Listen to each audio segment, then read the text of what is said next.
So today I am in front of you with statics and the chapter is organization of data. Today I am going to teach you in this chapter different series. Let's start with this one. First one is individual series. So I will start explaining individual series. तो individual series जो होता है वो इसमें हर एक item का एक different data होता है, सेपरेट डाटा. दैट्स वाई इसको हम इंडिविजुअल सीरीज कहते हैं. इसको हम 2 कैटेगरीज में डिवाइड करते हैं इंडिविजुअल सीरीज को. First one is unorganise series and the second one is organise series. तो सबसे पहले मैं अनऑर्गेनाइज सीरीज की बात करूँ. अनऑर्गेनाइज सीरीज में जो भी डाटा होता है वो बिल्कुल भी ऑर्गेनाइज और अरेंज नहीं होता है. वो बस उसको लिख दिया जाता है, किसी भी तरीके से वो प्रेजेंट कर दिया जाता है. जो भी अनअरेंज होता है उसको हम अनऑर्गेनाइज सीरीज कहते हैं. फॉर एग्जाम्पल मैंने यहाँ पे एक मार्क डिस्ट्रीब्यूशन ऑफ 5 स्टूडेंट बनाया है जिसमें 5 स्टूडेंट के डिफरेंट मार्क्स गिवन है. तो ये बिल्कुल भी अनऑर्गेनाइज है. और क्योंकि इंडिविजुअल सीरीज इसलिए हर आइटम का अपना एक अलग जो मेजर है वो अलग गिवन है. किसी एक स्टूडेंट को 25 मिला है, किसी एक स्टूडेंट को 40, किसी को 35, किसी को 20, किसी को 36. बट ये जो डाटा है ये किसी भी ऑर्गेनाइज फॉर्म में नहीं है. जैसे कि स्टूडेंट की सीरीज वाइज है, रोल नंबर वाइज है, किस तरह से है वो, इसीलिए इसको हम अनऑर्गेनाइज सीरीज बोलेंगे. सेकेंड हमारा आता है ऑर्गेनाइज सीरीज. तो इसके जस्ट अपोजिट ऑर्गेनाइज सीरीज में क्या होता है, डाटा बिल्कुल भी ऑर्गेनाइज्ड वे में रखा जाता है. वो ऑर्गेनाइज्ड किसी भी तरीके से हो सकता है. उसके 2 फॉर्मेट होते हैं. जैसे according to the serial number organisation हम या तो सीरियल नंबर के अकॉर्डिंग करते हैं या फिर ऑर्डर ऑफ मैग्नीट्यूड के अकॉर्डिंग. ऑर्डर ऑफ मैग्नीट्यूड में हम 2 चीज़ें आती हैं. एक होता है हमारा असेंडिंग ऑर्डर और दूसरा होता है डिसेंडिंग ऑर्डर. इधर हम असेंडिंग ऑर्डर में डाटा को अरेंज करें या फिर डिसेंडिंग ऑर्डर में अरेंज करें. तो सबसे पहले मैं according to the serial number आपको एक्सप्लेन करती हूँ, जिसमें हम सबसे पहले मैंने जो यही डाटा जो मैंने अनऑर्गेनाइज सीरीज के लिया था इसी को मैं ऑर्गेनाइज सीरीज में आपको दोनों वेज से एक्सप्लेन करूँगी. तो सबसे पहले मैंने लिया है यहाँ पे मार्क्स डिस्ट्रीब्यूशन ऑफ 5 स्टूडेंट लेके टेबल बनाया है और टेबल में 2 कॉलम्स बनाए हैं. क्योंकि मुझे ऑर्गेनाइज करना है तो एक टेबल होगा हमारा मार्क्स के लिए, एक कॉलम है और दूसरा कॉलम है कि किस सीरीज में मैं इसको ऑर्गेनाइज कर रही हूँ. तो यहाँ पे मैंने जो सीरीज लिया है वो है रोल नंबर वाइज. यहाँ के स्टूडेंट्स के रोल नंबर हैं होंगे और फिर उस रोल नंबर के स्टूडेंट का जो भी पर्टिकुलर मार्क्स होगा वो हम यहाँ पे करेंगे. तो चलिए मैं स्टार्ट करती हूँ. Roll number 1. रोल नंबर 1 को 25 मार्क्स मिले. इसके बाद नेक्स्ट आता है roll number 2. Roll number 2 got 40 marks. Roll number 3 35. Roll number 4 36 and roll number 5 उसको 20 मार्क्स मिले.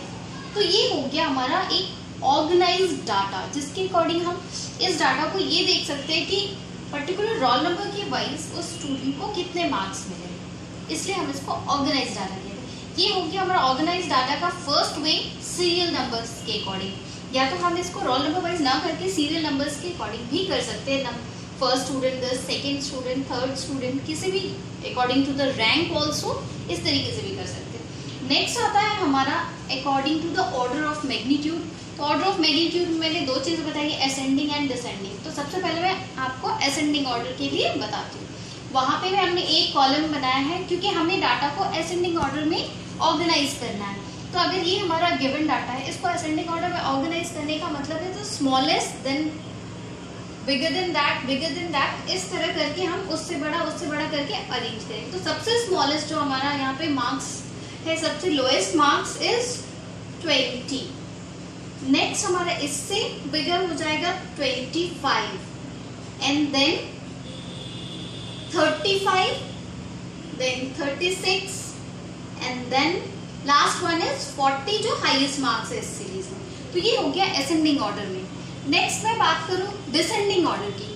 तो यही असेंडिंग ऑर्डर का जस्ट अपोजिट हो जाएगा हमारा डिसेंडिंग ऑर्डर, जो कि second way of order of magnitude है. तो इसमें डिसेंडिंग ऑर्डर में हम स्टार्ट करेंगे हाईएस्ट मार्क्स से जो है 40 एंड देन 36, देन हमारा हो जाएगा 35, देन 25 एंड देन 20. ये भी टोटल 5 डाटा हो गए, 5 स्टूडेंट्स के मार्क्स. ये यहाँ भी 5 स्टूडेंट्स के मार्क्स. तो इस तरह से हम असेंडिंग और डिसेंडिंग ऑर्डर में अरेंज करते हैं डाटा।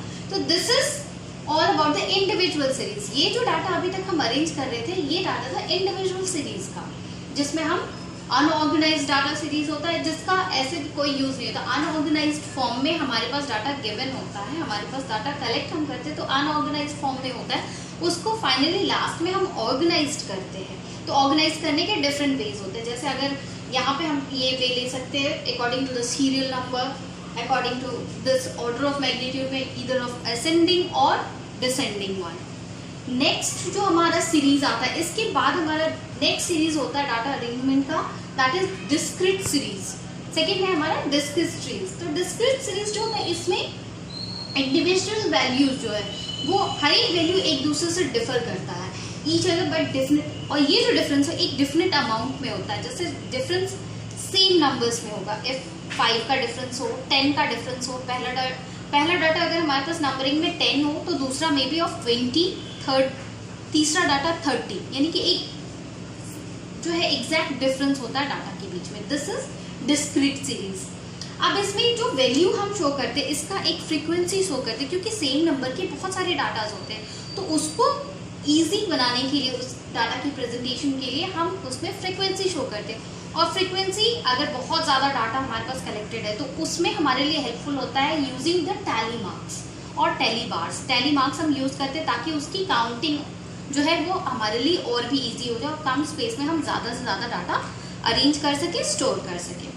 तो इसी के लिए मैंने यहाँ पे एक क्वेश्चन लिया है जिससे मैं आपको ये discrete series with tally marks explain करने वाली हूँ। यहाँ पे क्वेश्चन में मार्क्स ऑब्टेन बाय 16 स्टूडेंट का मार्क्स गिवन है विच बिलोंग टू क्लास 8। ये 16 स्टूडेंट है और पर्टिकुलर स्टूडेंट्स के मार्क्स गिवन है। अब मैं आपको ये अरेंज करके दिखाऊंगी कि डिस्क्रीट सीरीज में हम इस डाटा को कैसे अरेंज करेंगे।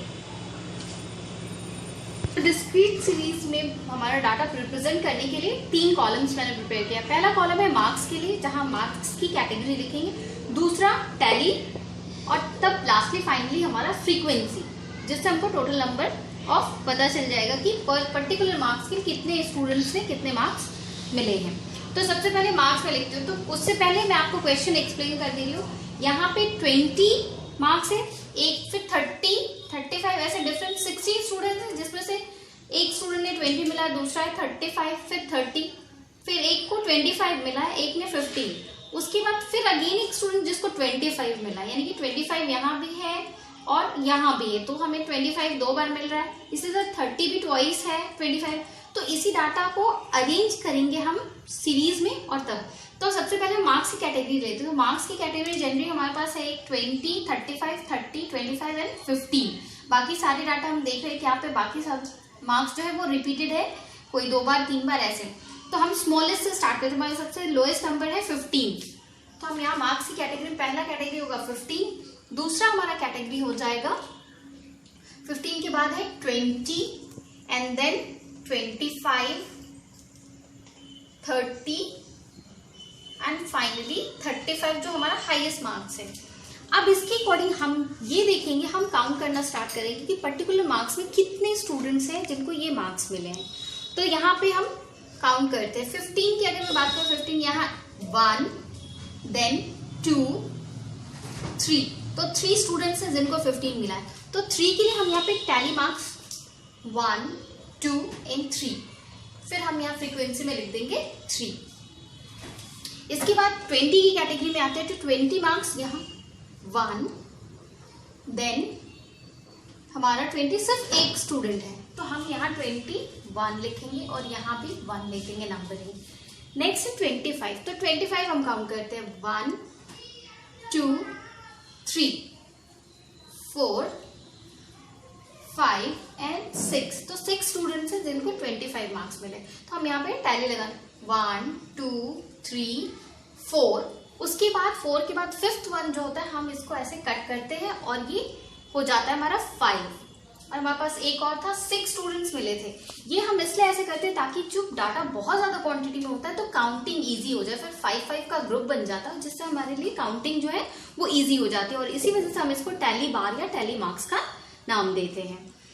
सो यहाँ हमारे 6 हो गए टोटल। तो हमने यहाँ 6 लिख दिया। अब बात करते हैं 30 मार्क्स की। तो 30 मार्क्स कितने स्टूडेंट को मिले ये देखते हैं, 1 2 3।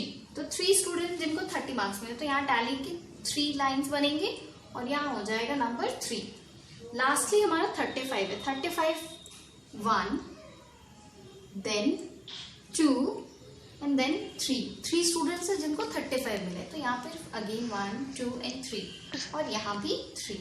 अब हम यहाँ करेंगे टोटल फ्रीक्वेंसी का, जिसको हम लिखेंगे टोटल, और फ्रीक्वेंसी का हम टोटल करेंगे। तो इसको जब हम टोटल काउंट करेंगे तो हमारा number of students total match करना चाहिए। तो ये हो जाएगा हमारा एंड 6 16, 3 + 1 6 3 एंड 3 सबको ऐड करेंगे तो हो जाएगा total number 16। It means 16 student का डाटा हमारे पास रेडी है। अब इस टेबुलर फॉर्म की वजह, इस सीरीज में डाटा कलेक्ट करने की वजह से हम फाइनली ये बता सकते हैं कि 15 मार्क्स कितने स्टूडेंट्स को मिले। तो 15 मार्क्स 3 स्टूडेंट्स को मिले, 20 मार्क्स 1 स्टूडेंट को मिला है, 25 6 स्टूडेंट्स को मिले हैं, एंड 30 मार्क्स 3 स्टूडेंट्स को मिले, एंड 35 भी 3 स्टूडेंट्स को मिले। इस तरह से हमारा डाटा जो है वो इजी हो गया हमारे लिए कंडक्ट, क्योंकि यहाँ ये जो हमारे पास रॉ डाटा था, इससे हमें ये बताने में काफ़ी टाइम लगता, एक एक करके काउंट करके फिर करना पड़ता। और इस सीरीज में जब हमने ऐसे अरेंज कर लिया डाटा, तो हम बिना काउंटिंग के हम देखकर इसको बता सकते हैं। तो this is discrete series. So I hope कि आज का ये दोनों topic, individual series and discrete series, आपको क्लियर हो गया होगा। So keep on practising and thanks for watching this video. Be safe and healthy at your home. Thank you.